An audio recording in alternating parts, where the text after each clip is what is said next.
And as is tradition, the name of the YCLA recipient has been a carefully guarded secret until it's announced live right here in just a few seconds. Thank you very much again, Joanne. Thank you also again to PwC for tabulating results. So ladies and gentlemen, the recipient of the 2018 Young Caymanian Leadership Award is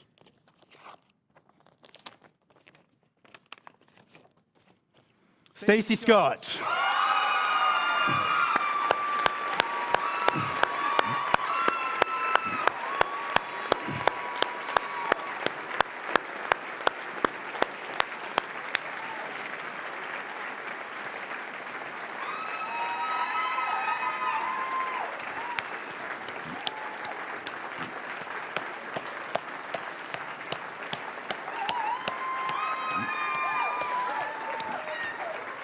Congratulations.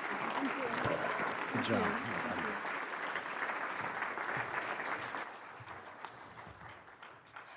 Wow, okay. Good evening, everyone. It is such an honor to stand here tonight, and especially among such amazing finalists. The last couple months have been a complete whirlwind, but I'm certain I speak for all of us in saying that it's been an experience that we'll remember for the rest of our lives. I'll start out with a bit of a confession for you guys. When I first started to try to write this speech, I had no idea what I wanted to say that would somehow be worthy of the audience and the significance of this event. I was sitting in my office at work earlier this week, looking around, speaking to my friends, and something caught my eye. I have a couple paintings hanging on the walls. They're by local artist Gordon Solomon. One is depicting older Caymanian men turtling at Smith Cove years and years ago, and the other one is very special to me. It was my Christmas present from my family last year. It's a scene I saw very often growing up in the Brac. It's my grandmother sweeping the sand in her front yard with a rosemary broom. And it made me think of the Cayman of days gone by that we spoke about earlier, and more specifically, in light of this year's theme, the village that raised us and worked to make Cayman what it is today. My grandparents, two of whom are sitting here tonight, actually right over there, like many of yours as well, I'm sure. They flew in from the Brac this morning. They are two of the most hardworking people I know, and when I look back on the qualities that have made them and Cayman successful, three things really stand out. One, people who stayed curious and were willing to learn and work hard. Two, people who were eager to share their time, knowledge, and encouragement with others. And three, people who acted with integrity in all that they did.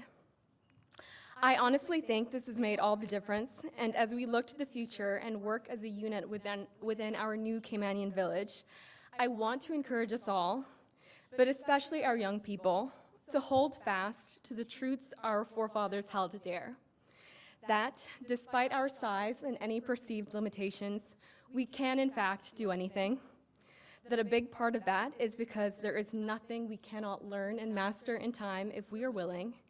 And perhaps most importantly of all, that we should always strive to live a life we are proud of and leave people better than we found them. In the excitement, glitz, and glamour of tonight, it is important that we all remember that the work that our village must do is not always exciting, or glitzy, or glamorous. Growing up, I remember being told in school that Cayman was one of few countries with little natural resources in their traditional way of thinking. But what we have is more precious than any metal, or fuel, or crop. Our natural resources are our young people, and they are counting on us to love, support, and mold them. There are so many incredible organizations here in Cayman that quietly go about doing remarkable work for our youth. I know many people in the audience are already involved, and for that we thank you. If you have been wanting to get involved and have been waiting for a sign or the right moment, now is that time, please. I challenge you all to give even 1 hour a week of your time to a young person, as Faith said. Listen to their fears and insecurities, help them with their homework, assure them that they are enough, and that they are capable, and that they are worthy. I'm standing in front of you tonight because someone believed in me, And they didn't just take time to tell me, they took time to show me.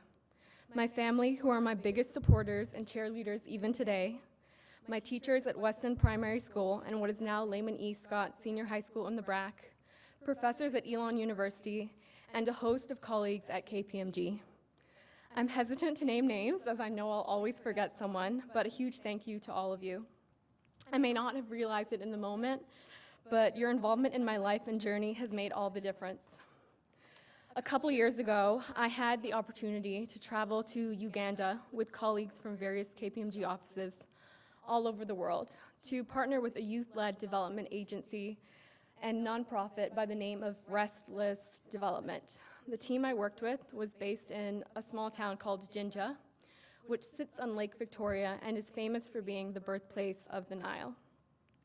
At one point, we took a drive in an open-bed truck through rural Uganda, passing several villages as we went.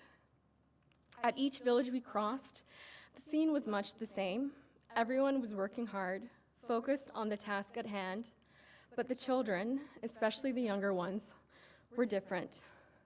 They weren't quite sure who or what we were, but they knew we were exciting and different, and potentially worth exploring.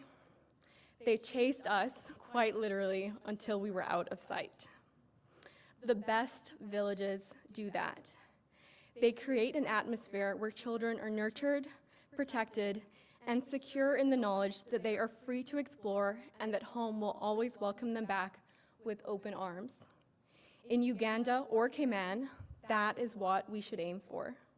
Children who are happy, content, supported, eager to learn about new things, and free to run, literally or figuratively, after the unknown. I'm so excited to see what we can do together. Thank you, God bless you, and good night.